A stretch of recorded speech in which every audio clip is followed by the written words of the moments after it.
Hi, it's Tim Coddington, the Wildernut. Today I'm going to do a video on a problem I had recently with my furnace. I did a video just recently on if you ran out of propane in your furnace, and this is kind of like the next step. If you run out of propane, that's easy. Just put more propane in. And I have a hack that's in the other video. I'll link that at the end of this video. But what if you have propane and your furnace fan kicks on, but then you don't get any heat? Well, I'm going to give you something you can check out, and it's probably going to be the issue. To verify that you're out of propane, if you don't have the backup solution that I documented in the other video, you can use a scale like this one here and weigh your propane tank. On the side of the propane tank here, it'll have TW, and that's tare weight. And the tare weight of this canister here is 13.3 pounds. That means empty, this tank weighs 13.3 pounds. So what I did, I just marked on the scale 13.3 pounds, so I know what's empty. That just subtracts for the weight of the can. And then I did it on the metric side. Sorry, everybody else in the world, because I just used the other side, the imperial side on the other side.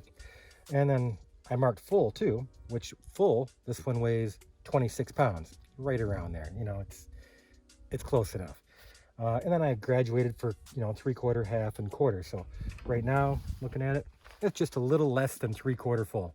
So I have plenty. But now, to get to the problem of the other night, I'll bring you over to the furnace and we'll take a look at that. So the first thing you have to do is take off the cover to your furnace. You may have a different model. It may be on the inside. You're going to have to figure that out yourself because I can't explain them all. But this is where mine's at. So here we go.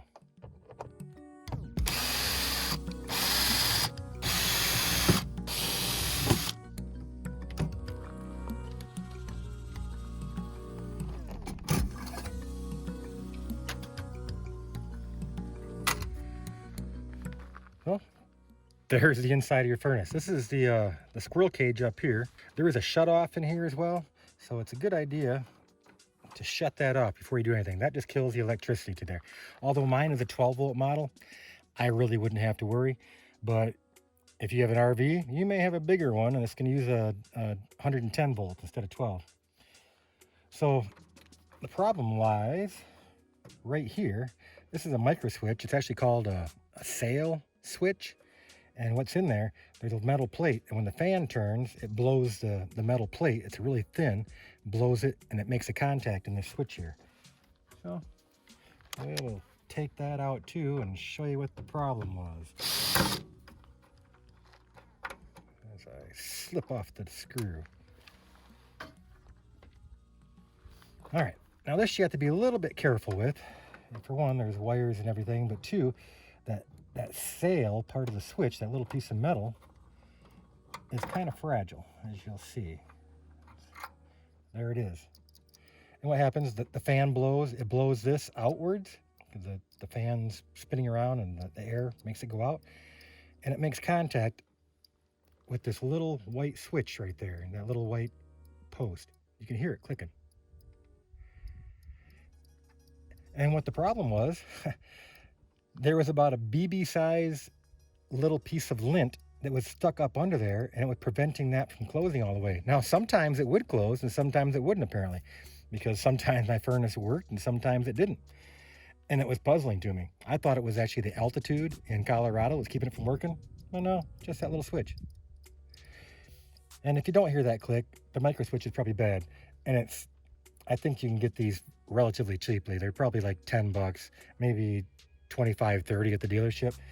Now, if the dealer did this, they're probably going to rape you for like 100, 200 bucks. And you're going to have to go there and all that. So, kind of a hassle. That's the first thing you check is this switch here. There's also another sensor in here that's wired into this, but this is going to be the one probably causing the issue, especially if you have pets. You get some cat hair up in there, some dog hair. And for me, it's just the dust in the desert collected around lint and then just got jammed up in there. And works nice and free now. And you just want to be careful when you put it back in. It's a little bit fidgety to get it back in, but it goes. Just make sure you're not sticking it straight in so that metal's like catching the fan and bending all up in there, and then you'll be in worse shape and you'll be off to the store to get a new one. There, that feels like it's in there good. And then you just go through the steps to put it all back together backwards. You can try the furnace now with the cover off and make sure it works. But the odd thing is, when it gets more airflow because this cover's off, that could make it so it works when the cover's off, but then you put the cover on and it doesn't work. I battled with that, like thinking, oh, am I pinching a wire? Is it like doing something weird? No, it's just the airflow.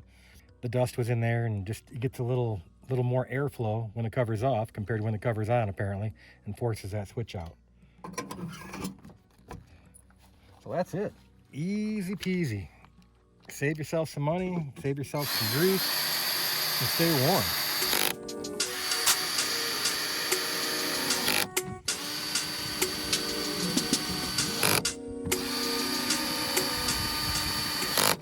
Well, I hope you liked this video. Hope you found it helpful, educational, and hope that helps you out someday if you ever have an issue with your furnace. That can save you a lot of money. Just a little piece of dust, you know, a little piece of lint is all it was. And it was tiny. It was, I'm serious, it was smaller than a BB. It wasn't even as big as a BB. It was probably a quarter of the size of a BB, keeping that thing from closing. And that's a safety feature. And the safety feature is if the fan's not running and the burner's on, then it's just going to burn. It's going to burn everything up. You need that fan running to cool everything down, swipe that heat off, that convective cooling off those tubes that are in there. Otherwise, it just get too hot and it would catch on fire. So you don't want to jumper that or anything to bypass it, because you might burn your stuff up. Just make sure you do it properly.